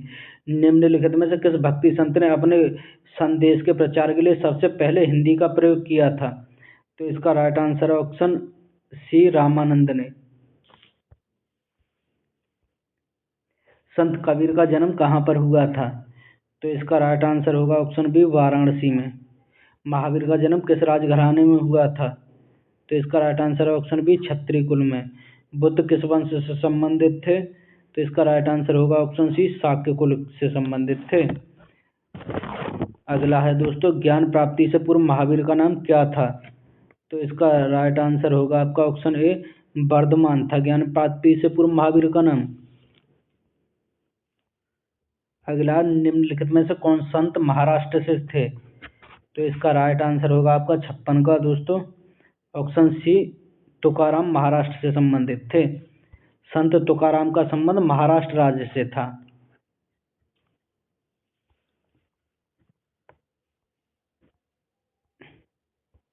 अगला क्वेश्चन है दक्षिण भारत में अलवर कौन थे?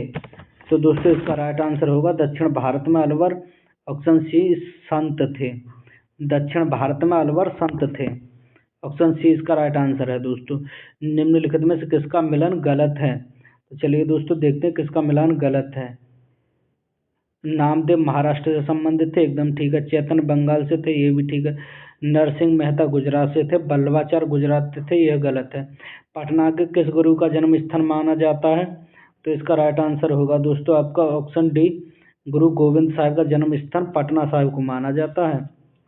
अगला है दोस्तों ऑप्शन क्वेश्चन नंबर 60, गुरु गोविंद सिंह कौन थे? तो इसका राइट आंसर होगा दोस्तों ऑप्शन डी, सिख धर्म के 10वें और अंतिम गुरु थे। सिखों की आंतरिक कौशल खालसा पंथ के संस्थापक थे, यह भी ठीक है। 10 ग्रंथ के रचयिता थे, यह भी ठीक है। सिख गुरु अर्जुन देव किसके शासनकाल में थे? तो इसका राइट आंसर है ऑप्शन डी, जहांगीर के शासनकाल में थे अर्जुन देव, जबकि गुरु तेग बहादुर थे आपके औरंगजेब के शासनकाल में। निम्नलिखित में से किस सिख गुरु ने खालसा पंथ की स्थापना की थी? तो इसका राइट आंसर आपका ऑप्शन ए, गुरु गोविंद सिंह ने खालसा पंथ की स्थापना की थी। राग मियाँ की मल्हार के रचयिता किसे माना जाता है? तो दोस्तों इसका राइट आंसर आपका ऑप्शन ए, तानसेन को राग मियाँ की मल्हार के रचयिता माना जाता है। महावीर की माता का नाम क्या था? तो इसका राइट आंसर है ऑप्शन बी, त्रिशिला महावीर की माता का नाम था। आमिर खुसरो एक थे आपके इतिहासकार, कवि और संगीतज्ञ, उपयुक्त सभी ठीक है आमिर खुसरो के बारे में। अगला क्वेश्चन है प्रार्थना समाज की स्थापना किसने की थी? तो इसका राइट आंसर आपका ऑप्शन ए, आत्माराम पांडुंग ने। प्रार्थना समाज की स्थापना दोस्तों आत्माराम पांडुंग ने की थी। आर्य समाज की स्थापना किसने की थी? तो इसका राइट आंसर है ऑप्शन ए, दयानंद सरस्वती ने आर्य समाज की स्थापना की थी। राजा राम मोहन राय ने किसकी स्थापना की थी? तो इसका राइट आंसर है आपका ऑप्शन बी, ब्रह्म समाज की स्थापना। गुरु अगला देखते हैं दोस्तों, गुरु नानक देव का उत्तराधिकारी कौन हुआ था? तो इसका राइट आंसर है ऑप्शन ए, अंगद हुए थे। गुरु अंगद देव को गुरु नानक देव का उत्तराधिकारी माना जाता है। रामकृष्ण मिशन की स्थापना किसने की थी? तो इसका राइट आंसर है दोस्तों ऑप्शन ए, स्वामी विवेकानंद ने रामकृष्ण मिशन की स्थापना की थी। तो दोस्तों वीडियो कैसी लगी अपनी राय कमेंट बॉक्स में जरूर दें। थैंक यू, अगली वीडियो में फिर मिलते हैं।